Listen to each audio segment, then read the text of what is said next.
40 বছরের পর হাড় শক্ত রাখতে যে 8টি খাবার খেতেই হবে। বয়স 40 পার হলে হাড় ভেঙে পড়ে, কিন্তু কিছু খাবার খেলে হাড় থাকবে মজবুত ও শক্ত। চলুন জেনে নিই। 1. দুধ ও দই। ক্যালসিয়াম ও ভিটামিন ডি সমৃদ্ধ, হাড়ের জন্য অপরিহার্য। 2. স্যামন অথবা ইলিশ মাছ। ওমেগা 3 ও ভিটামিন ডি হাড়ের ক্ষয় রোধ করে। 3. সবুজ শাকসবজি যেমন পালং শাক, মেথি। ক্যালসিয়াম, ম্যাগনেসিয়াম ও ভিটামিন কে সমৃদ্ধ। 4. বাদাম ও তিলবীজ। হাড়ের গঠন ও ঘনত্ব বজায় রাখতে সাহায্য করে। ডিমের কুসুম ভিটামিন ডি ও প্রোটিন সরবরাহ করে। 6.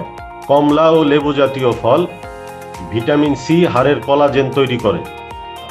রসুন হাড় দুর্বল হওয়া কমাতে সাহায্য করে, বিশেষ করে মহিলাদের জন্য উপকারী। 8. সয়াবিন ও মসুর ডাল। প্রোটিন ও মিনারেল সমৃদ্ধ, হাড় মজবুত করে। আপনি কি প্রতিদিন এই খাবারগুলো খাচ্ছেন? কমেন্টে জানান। আর ভিডিওটি বন্ধুদের সঙ্গে শেয়ার করুন, যাতে তারাও সচেতন হয়।